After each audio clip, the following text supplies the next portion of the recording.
Mais bien avant ça, d'abord, j'étais là-bas au pays. Ma mère elle s'est divorcée avec mon père depuis longtemps, parce que moi, je n'avais même pas connu ma mère. C'est quand j'ai grandi, maintenant, on m'a montré ma mère. Et du coup, quand j'ai eu la chance de venir en Europe, il s'est passé plein de choses. Je ne vais pas rentrer dans tous les détails là pour expliquer. Maintenant, quand je suis venu ici, je l'envoyais un peu, des fois, de l'argent, parce qu'ici, c'est pas facile. Des fois, on gagne, il faut gérer pour nous ici, il faut gérer aussi pour la famille, au bled. Du coup, je l'envoyais un peu d'argent des fois, mais elle était jamais satisfaite, en fait. Elle était jamais satisfaite. Donc, tu as perdu ta grand-mère parce que on est sur le direct, donc on a suivi un peu le début. Tu as perdu ta grand-mère, tu es allé au pays. Oui, bon, en fait, ma grand-mère me réclamait tout le temps pour que je vienne et me voir, mais malheureusement, on ne s'est pas vu. Je suis parti, du moment où je suis parti, ma grand-mère elle était déjà décédée. Bon, je suis parti pour faire le deuil. Maintenant, quand je suis parti, j'ai ramené une voiture avec moi. La voiture, avant de partir, d'abord, j'ai ramené des sous pour ma mère. Je lui ai donné des sous. Du coup, elle a refusé d'abord, premièrement, les sous que je lui ai donnés, elle a refusé ça. Elle voulait la voiture que j'ai ramenée pour la vente. J'ai dit, j'avais même prévu ça, mais je n'avais pas prévu pour toi seul. J'avais prévu toi et mes parents, en fait, parce qu'il y a les petits frères de mes papas qui m'ont adopté jusqu'à je suis arrivé où je suis aujourd'hui. C'est eux qui m'ont soutenu jusqu'à arriver en Europe. Donc, je ne peux pas venir directement te donner le véhicule. Tant que toi, tu n'étais pas là, bon, je ne vais pas... Il a dit tout ça, là. Je lui ai dit ça. Ok, donc qu'est-ce qui s'est passé après? Bon, ils ont vendu la voiture, en fait. Quand moi, je suis retourné en Europe, ils ont vendu la voiture, ils ont partagé l'argent. Et en même temps, moi, je lui ai donné aussi de l'argent aussi. Elle ne m'a même pas appelé pour me dire qu'elle a reçu l'argent. C'est les petits frères de mon papa qui m'ont appelé. Oui, on a donné l'argent. J'ai dit, ok, c'est bien. Mais tout jusqu'à présent, elle n'était pas satisfaite. Je ne savais pas quoi faire. Je suis resté ici jusqu'à un certain moment. Je suis tombé malade. Je suis parti. Après, j'ai retrouvé ma santé. J'ai commencé à travailler encore de nouveau. Je n'ai même pas fait 7 mois. Je suis reparti au pays encore.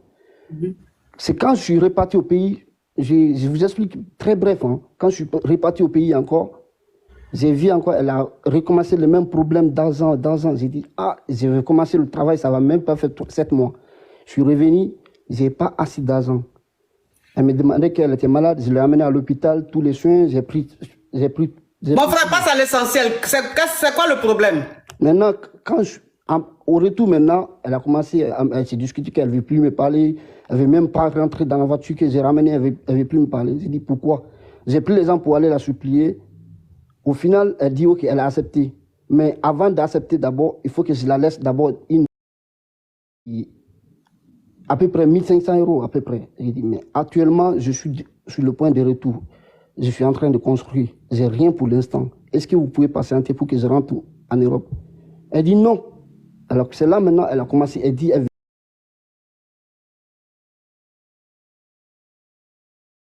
j'ai supplié, j'ai demandé à les gens de la supplier, mais elle n'a pas voulu. Et je suis rentré. Bon, je l'envoyais de l'argent pour ses dépenses, mais elle ne tenait pas. Quand je donne aux gens d'aller la donner, les gens disent qu'on donne à ta mère, mais elle ne prend pas. Elle m'appelle jamais, sauf moi, je l'appelle chaque fois pour la saluer. Mais actuellement, bon, pour causer avec une mère, l'amour d'une mère, ça n'existe pas en fait. Et moi, franchement, j'ai besoin de ça actuellement. Oh. Pour quelque chose de conseil en fait. Parce que déjà, quand je vois mes amis disent que ouais, je cause avec ma mère comme ça, mais moi, ce qui est entre moi et elle, c'est de l'appeler bonjour, ça va, et c'est tout. À chaque fois que je l'appelle, soit il y a des problèmes, soit elle va me demander quelque chose. Et là, franchement, actuellement, ça fait maintenant, depuis que je suis rentré du bled, je ne me sens pas à l'aise. Je me demande qu'est-ce qui ne va pas exactement. Et là, tout ce qu'elle me demande, moi, je n'ai pas les moyens pour la offrir tout ça actuellement. C'est pour ça que je viens vers vous aujourd'hui de me donner un conseil parce que franchement, je suis un homme, mais il y a quelque chose qui me dérange actuellement, franchement. Ok, alors ton histoire est très triste, ton histoire est vraiment triste parce que je vois là un jeune qui a besoin d'amour. Je vois là un jeune qui n'a pas reçu d'amour maternel. C'est-à-dire que tu n'as pas grandi avec ta maman, tu as grandi avec ta grand-mère, mais ta maman aujourd'hui, elle te traite en fait comme si tu n'étais pas son enfant. En fait, ta maman, elle fait comme si C'est ton argent, elle aime. Toi-même, elle s'en fout de toi. Je me pose chaque fois la Voilà. question, C'est est-ce que que c'est ma tout ce propre vie? qu'elle ça l'intéresse, c'est faut envoyer l'argent seulement. Faut lui donner l'argent seulement. Mais toi-même, là, elle s'en fout de toi. Donc, tu souffres, tu as besoin de l'amour de ta maman, tu as besoin de l'attention, tu as besoin d'être complice avec ta maman. De toute façon, tes amis appellent leur maman, tu as envie que ce soit comme ça. Mais tu n'as pas ça. Franchement, Donc, tu es très triste. Malheureusement, moi, ce genre de situation-là, j'ai pas vraiment de conseils à, j'ai pas, en fait, je sais pas quoi te dire. Je sais pas quoi te dire. Parce que là, je vois une maman qui n'a pas d'amour, en fait. Elle n'a pas d'amour, c'est l'intérêt, l'argent qui l'intéresse. Donc, je sais même pas quoi te dire pour que je vous cette dis, coach, femme-là... ça me dérange vraiment de monter. Oui, mais ça Là, je dérange. suis C'est expliqué normal que ça dérange. une C'est histoire comme très, ça, mais c'est très franchement, ça me dérangeant, mais fatigue je sais pas à quoi l'heure te d'aujourd'hui. dire. Moi, je sais pas quoi te dire sur ce truc-là. Je sais pas quoi te dire. Moi, tout ce que je peux te dire, c'est vraiment courage à toi. Courage à toi. Et puis, peut-être qu'à la longue, ça va venir, cette complicité ou quoi que ce soit. Mais vraiment, courage à toi. Je suis de tout cœur avec toi. Parce qu'il y a là, je n'ai même pas de conseils à te donner. Il n'y a pas de conseil, en fait. Moi, en tout cas, peut-être que quelqu'un d'autre peut trouver des conseils, mais moi, personnellement, je n'ai pas de conseils à donner sur ce truc-là, parce que je ne maîtrise pas, c'est un problème de famille. Je ne maîtrise pas, mais je te dis simplement, courage à toi, sois fort. En Et tout si cas, tu es merci célibataire, beaucoup, coach. si tu Merci es beaucoup. célibataire, essaie de refaire ta vie pour que la femme avec qui tu es là te donne aussi de l'amour, de l'attention. Peut-être que ça va te permettre d'oublier un peu le côté de ta maman là, ce qu'elle te fait endurer et tout ça. Yako à toi, je suis de tout cœur avec toi. Merci beaucoup, D'accord? coach. Merci beaucoup. Bisous. Bisous, mon caviar. Oh, c'est triste, hein. C'est très triste, franchement. Allô? Oui, allô, bonjour. Oh, là, il y a beaucoup de garçons sur notre direct. Là. Bonjour la coach, comment allez-vous? Oui. Oh, la coach. Ah ouais, pardon, coupe ton micro, sinon il te descend. Andy, coupe ton micro. On écoute Steve. Sorry. Bonjour ma coach, vous m'entendez bien? Oui.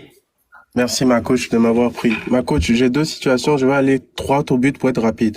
D'accord. J'ai vraiment besoin de votre aide. La première situation, je vis une situation similaire que le frère qui est passé tout à l'heure, mais pas exactement dans le même truc. Moi, j'ai ma maman qui est divorcée de mon père et qui a divorcé dans une situation très difficile. À l'époque, j'étais jeune, donc elle ne comptait que sur ses enfants pour se relever. Dieu m'a fait grâce, à l'époque j'étais au pays, Dieu m'a fait grâce d'avoir le visa d'arriver ici, etc. et d'avancer. Mais pendant mes études et pendant tout le parcours douloureux, en tout cas moi depuis que j'ai mis pied ici en France, jamais quelqu'un m'a envoyé 25 francs pour dire mon petit.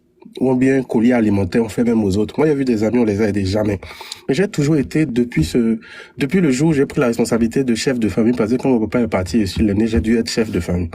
J'ai toujours pris la responsabilité financière, que ce soit pour mes frères, mes sœurs, ma maman, etc. Au point où même que quand des go viennent avec moi, elles trouvent que j'ai trop de charges. Je sais que je pourrais faire encore 10 fois plus pour une femme. Mon ex, que j'ai vraiment aimé de tout cœur, me l'a dit même une fois quand on avait dans les problèmes, toi, tu es l'aîné de ta famille, tu as trop de charges. Mais je ne comprends pas pourquoi ma maman, chaque fois qu'elle m'appelle, j'ai jamais vu ma maman m'appeler pour me dire, mon fils, comment tu vas? Est-ce que tu vas bien?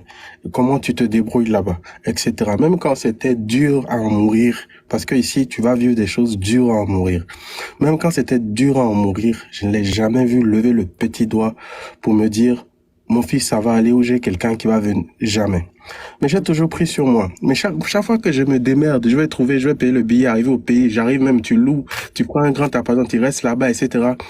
Elle, son souci, elle va m'appeler, pleurer dans mes oreilles, me faire culpabiliser. Mon enfant, tu vois là où je vis, il faut m'acheter climatiseur, tu vois là où je fais ci. Et pourtant, C'est quoi ta question, s'il te plaît, Steve? ma coach, ma question c'est, comment gérer ces relations mère-fils ou mère-enfant? C'est ce que je viens de dire, celui qui a appelé avant toi. C'est pas mon domaine. Ça, c'est c'est un domaine vraiment, j'aime pas trop être dans ce domaine-là. C'est-à-dire que les problèmes de famille, j'aime pas trop m'en mêler parce que c'est trop délicat.